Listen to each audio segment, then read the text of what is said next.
بسم اللہ الرحمن الرحیم۔ حج کی فرضیت۔ حج اسلام کا اہم ترین رکن ہے جو سن 19 ہجری میں فرض کیا گیا۔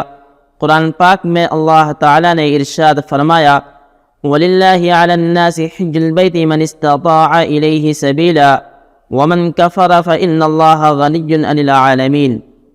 اور اللہ کا حق ہے لوگوں پر اس کے گھر کا حج کرنا جو شخص اس کی طرف راہ چلنے کی قدرت رکھتا ہو، اور جو شخص ناشکری کرے تو اللہ تبارک و تعالیٰ کو سارے جہان والوں کی کوئی پرواہ نہیں ہے۔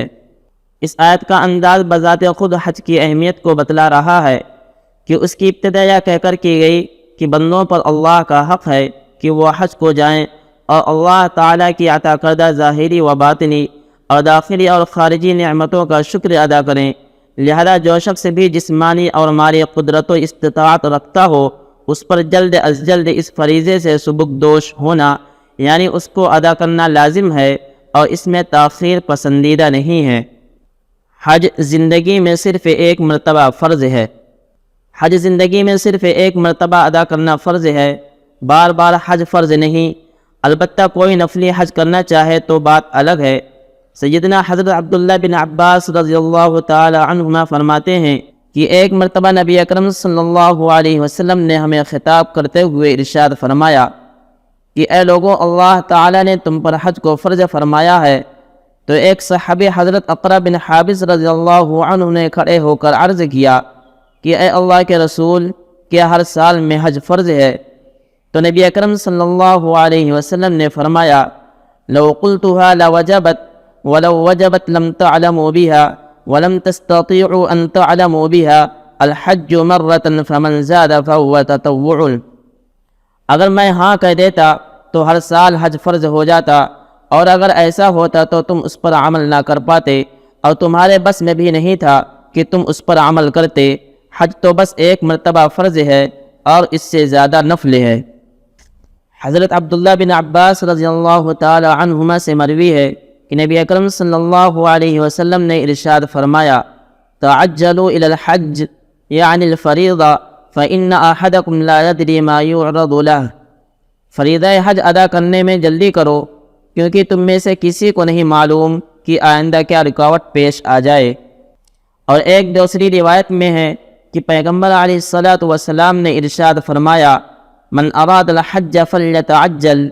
جس شخص کا حج کا ارادہ ہو تو اسے چاہیے کہ جلدی کرے۔ بہت سے لوگ استطاعت کے باوجود حج میں بلا وجہ تاخیر کرتے ہیں، اور بہت سے حضرات محض اس وجہ سے حج سے رکے رہتے ہیں کہ اپنی اولاد کی شادیوں وغیرہ سے فارغ ہو جائیں پھر حج کو جائیں، تو یہ طریقہ درست نہیں ہے۔ حج کی فرضیت کے بعد اول حج کی ادائیگی کی فکر ہونی چاہیے، بعد میں دیگر ضرورتیں پوری کریں۔ حدیث میں آتا ہے کہ جو شخص کسی دنیاوی ضرورت سے اپنا حج مؤخر کرتا ہے تو لوگ حج کر کے واپس بھی آ جاتے ہیں، مگر اس شخص کی ضرورت باقی ہی رہتی ہے اور رکنے سے کوئی فائدہ نہیں ہوتا۔ معمولی بہانوں کی وجہ سے وسعت رکھنے والے لوگوں کو حج کے ادا کرنے میں ٹال مٹول نہیں کرنا چاہیے۔ حجاج یعنی حاجیوں کے لیے اجر و ثواب کی بارش ہی بارش۔ سیدنا حضرت عبداللہ بن عمر رضی اللہ تعالی عنہما فرماتے ہیں کہ میں جناب رسول اللہ صلی اللہ علیہ وسلم کے ساتھ مینا کی مسجد میں حاضر تھا کہ آپ کی خدمت میں ایک انصاری صحابی اور ایک ثقفی صحابی حاضر ہوئے، اور سلام کے بعد انہوں نے عرض کیا کہ اے اللہ کے رسول، ہم کچھ پوچھنے کی غرض سے آئے ہیں۔ اور حضرت صلی اللہ علیہ وسلم نے ارشاد فرمایا اگر تم چاہو تو میں تمہیں ان سوالات کی خبر دے دوں جنہیں تم معلوم کرنے آئے ہو، اور چاہو تو خاموش رہو اور تم خود سوال کرو۔ ان دونوں نے عرض کیا کہ اے اللہ کے رسول، آپ ہی ارشاد فرمائیں۔ چنانچہ آپ نے ارشاد فرمایا کہ تم یہ باتیں پوچھنے آئے تھے۔ نمبر 1، گھر سے چل کر بیت اللہ کی طرف جانے کا کیا ثواب ہے؟ نمبر 2، طواف کے بعد 2 رکعتوں کا کیا اجر ہے؟ نمبر 3، صفا مروہ کی سعی کا کیا بدلہ ہے؟ نمبر 4، وقوف عرفہ کی کیا جزا ہے؟ نمبر 5، کنکری مارنے پر کیا اجر ملتا ہے؟ نمبر 6، اور قربانی کرنے سے انسان کسی ثواب کا مستحق ہوتا ہے۔